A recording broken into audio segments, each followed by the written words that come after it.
नमस्कार मंडळी, प्रेमाची गोष्ट या मालिकेच्या पुढील ट्विस्टमध्ये आपण बघणार आहोत. मिहिर आणि मिहिकाचं एकमेकांवर प्रेम असतं, परंतु दोघंही एकमेकांना एकमेकांच्या भावना सांगतच नसतात. त्याचवेळी सागरचा मित्र राहुल त्याचा फोन सागरला आलेला असतो आणि मित्रासोबत तो सागरचा क्लायंटसुद्धा असतो आणि सागरला तो सांगत असतो, माझी बहीण त्रिशा हिला मी इंडियामध्ये पाठवतोय आणि तिने तुझ्याच घरी राहावं अशी माझी इच्छा आहे. आणि मिहिरला मी खूप दिवसांपासून ओळखतो आणि जेव्हा मी मागच्या वेळी इंडियामध्ये आलो होतो तेव्हा मिहिरशी मी बोललो देखील होतो. मला मिहिर मुलगा फार आवडला आहे आणि मला असं वाटतं की त्रिशाचं आणि मिहिरचं लग्न व्हावं. ही गोष्ट सागरला खूप आवडते. सागरला असं वाटतं की मिहिरचं आणि त्रिशाचं लग्न झालं तर खूप बरं होईल. त्यामुळे तो राहुलला शब्द देतो की त्रिशाचं आणि मिहिरचंच लग्न होणार. त्यानंतर त्रिशा इंडियामध्ये आलेली असते आणि सागरच्या घरी ती राहत असते. परंतु सागरला कुठेतरी ते चुकीचं वाटत असतं, कारण त्रिशा घरामध्ये राहत असते आणि लकीसुद्धा घरामध्ये राहत असतो. त्यामुळे त्रिशाला अनकम्फर्टेबल फील होऊ नये म्हणून तो एक आयडिया सुचवतो आणि माधवीच्या घरामध्ये Trishala as a paying guest म्हणून ठेवतो. त्रिशा पेईंग गेस्ट म्हणून आता माधवीच्या घरामध्ये राहत असते आणि मिहिका सोबत राहत असते. सागरने मिहिरला सांगितलेलं असतं की मिहिर, तुला त्रिशासोबत लग्न करायचंय आणि राहुलचं आणि माझं सुद्धा हेच म्हणणं आहे की तू त्रिशासोबत लग्न करावं. मिहिरचं प्रेम मात्र मिहिकावर असतं, परंतु तो त्याच्या दादूसला ही गोष्ट सांगूच शकत नसतो, कारण त्याच्या दादूसचा शब्द म्हणजे त्याच्यासाठी अंतिम शब्द असतो आणि त्यामुळे सागरला तो काही म्हणतच नसतो आणि सागर जे काही म्हणेल ते ऐकत असतो. मिहिर सागरला सांगतो की दादूस, या लग्नासाठी मी जरा तयार नाहीये. तर सागर त्याला सांगतो की हे बघ, मागे ज्या काही गोष्टी झाल्या त्या विसरून जा. मला माहिती आहे की तू अजूनपर्यंत मिहिकाला पूर्णपणे विसरला नाहीये, परंतु मिहिका आता मूव्ह ऑन झाली आहे, त्यामुळे तू सुद्धा मूव्ह ऑन व्हायला पाहिजे आणि मला वाटतं की तुझं आणि त्रिशाचंच लग्न व्हायला पाहिजे. मिहिरला अजिबातही त्रिशासोबत लग्न करायचं नसतं, परंतु दादूसचा शब्द त्याच्यासाठी अंतिम असतो, त्यामुळे तो आता लग्नासाठी तयार होतो. त्रिशा ही मिहिकासोबत तिच्याच बेडरूममध्ये राहत असते आणि मिहिकाला ही गोष्ट माहीत असते की हीच आहे जी मिहिरची होणारी बायको आहे. त्यामुळे मिहिका मात्र त्रिशाचा खूप रागराग करत असते आणि मुद्दामच त्रिशाला त्रास देत असते. त्रिशा तिला विचारत असते की काय ग मिहिका, तुला मिहिरबद्दल माहीत असेल ना, म्हणजे तुम्ही दोघं फ्रेंड आहे हे मला मुक्ता वहिनीकडनं समजलंय. मला सांग ना, मिहिरला काय काय आवडतं ते. तेव्हा मिहिका तिला खोटं खोटं सांगत असते की मिहिरला ना पाणीपुरी खूप आवडते, परंतु त्याला खूप तिखट पाणीपुरी आवडते. तुला माहिती आहे, मिहिरला तिखट अजिबात चालत नसतं आणि मिहिका हे मुद्दाम सांगते. मिहिका त्रिशाला काहीही सांगत असते आणि मिहिरबद्दल भडकवण्याचा प्रयत्न करत असते की अगं, मिहिर चांगला मुलगा नाहीये, तू त्याच्याशी लग्न करू नकोस वगैरे वगैरे. परंतु त्रिशा म्हणत असते की नाही, मला मिहिर खूप आवडला आहे. मिहिर किती कूल आहे आणि किती केअरिंग आहे, मला तर त्याच्याशीच लग्न करायचे. मिहिकाचा जीव सारखाच खालीवर होत असतो. आता मिहिका ही गोष्ट सांगते मुक्ताला. मिहिका मुक्ताला सांगते की ताई बघ ना, माझं मिहिरवर खूप प्रेम आहे ग, परंतु मी या सगळ्या फिलिंग्स त्याला कशा सांगू.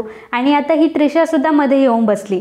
मला माहिती आहे की मिहिरचं सुद्धा माझ्यावर प्रेम आहे, परंतु तो माझ्याशी बोलतच नाहीये त्या गोष्टीवर आणि तो फक्त सागर जिजूंचं बोलणं ऐकतोय आणि त्यामुळे त्याने या लग्नाला हो म्हटलंय. मुक्ता म्हणते की तू काळजी करू नकोस, मी बघते काय करायचे ते.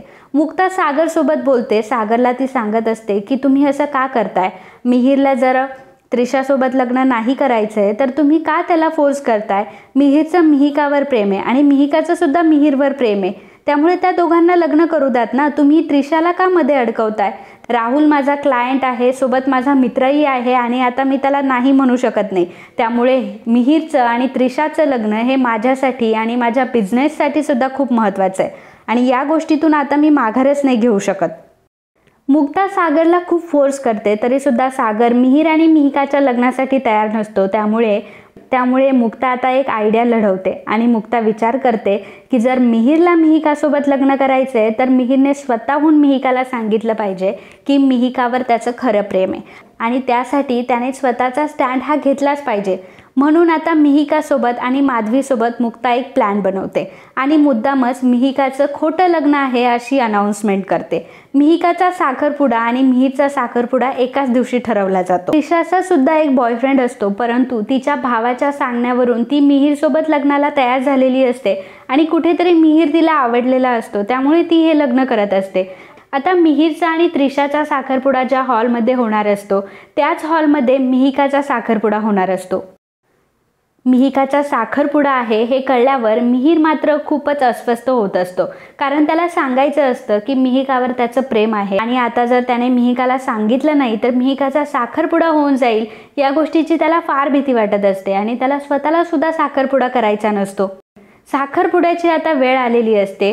त्रिशा ही मिहीरच्या बोटामध्ये अंगठी घालते, परंतु मिहीर मात्र त्रिशाच्या बोटामध्ये अंगठीच घालू शकत नसतो आणि ते बघून सागर आता मिहीरला म्हणत असतो की काय झालं मिहीर, अरे अंगठी घाल ना, अजून आपल्याला मिहिकाचा सुद्धा साखरपुडा करायचा आहे ह्याच हॉलमध्ये, मुहूर्त टळून जातोय, आपल्याला पटकन साखरपुडा करायला हवा। तर मिहीर मात्र अंगठी घालण्यासाठी तयारच नसतो। मिहीर म्हणतो की सॉरी दादूस, मी हा साखरपुडा नाही करू शकत। ही गोष्ट ऐकल्यावर सागरला धक्का बसतो। तेव्हा मिहिकाला आणि मुक्ताला खूप आनंद होतो, कारण त्यांचा प्लॅन हा सक्सेसफुल झालेला असतो। मिहीर सांगतो की सॉरी दादूस, मी हे लग्न नाही करू शकत आणि मी उगाचच त्रिशाला नाही फसवू शकत, कारण माझे त्रिशावर प्रेमच नाही आहे। माझं खरं प्रेम आहे ते मिहिकावर आणि मी लग्न केलं तर मिहिकासोबतच करेल। मला फक्त तुझा शब्द महत्त्वाचा आहे, मला तुझा शब्द महत्त्वाचा होता, मी तुझा शब्द कधीही टाळू शकत नाही आणि म्हणूनच मी या साखरपुड्यासाठी तयार झालो। सागर मिहीरला पहिल्यांदा खूप बोलतो, मिहीरच्या कानाखाली सुद्धा देतो आणि नंतर हसायला सुरुवात करतो। मिहीर म्हणतो की अरे दादूस, तू का हसतोय? तेव्हा सागर म्हणतो की अरे वेड्या, मी हे सगळं प्लॅनिंग केलं होतं ते तुझ्यासाठी केलं होतं आणि तुला माहिती आहे का, मी त्रिशासोबत मिळून हे प्लॅनिंग केलं होतं, कारण मला स्वतःला वाटत होतं तू जर मिहिकावर प्रेम करतोय तर तू मिहिकासाठी स्टँड घ्यायला पाहिजे, तू स्वतःचा विचार करायला पाहिजे, प्रत्येक वेळी तू माझ्या होला हो नाही म्हटलं पाहिजे, तर स्वतःसाठी सुद्धा तू स्टँड घेतला पाहिजे। आणि मुक्ताला म्हणत असतो की काय मुक्ता, तुला काय वाटलं की प्लॅनिंग फक्त तुम्हीच करू शकता? प्लॅनिंग तर खरं मी आणि त्रिशाने मिळून केलं होतं। मिहीरची होणारी बायको म्हणजेच त्रिशा हिने आणि सागरने मिळून प्लॅन केलेलं असतं, कारण त्यांना मिहीरला आणि मिहिकाला एकत्र आणायचं असतं आणि मग मिहीर आणि मिहिकाचा दोघांचाही साखरपुडा थाटामाटाने होतो। मिहीरने आणि मिहिकाने दोघांनीही आता एकमेकांचं प्रेम एकमेकांसमोर कबूल केलेलं असतं आणि मिहीरचा आणि मिहिकाचा साखरपुडा झालेला असतो। तर मुक्ताला मात्र फार छान वाटत असतं, कारण सागरने या सगळ्या गोष्टी घडवून आणलेल्या असतात आणि मुक्ता जो प्लॅन करत होती त्या प्लॅनच्या सुद्धा एक स्टेप पुढे जाऊन सागरने प्लॅन केलेला असतो, तो मिहीरसाठी आणि मिहिकासाठी। त्यामुळे मुक्ता मात्र सागरवर खूपच इम्प्रेस झालेली असते। तर मित्रांनो, असेच प्रेमाची गोष्ट या मालिकेचे ट्विस्ट एपिसोड बघण्यासाठी आत्ताच आपल्या चॅनलला सबस्क्राईब करा आणि हा व्हिडिओ तुम्हाला आवडला असेल तर व्हिडिओला लाईक आणि कमेंट करायला विसरू नका।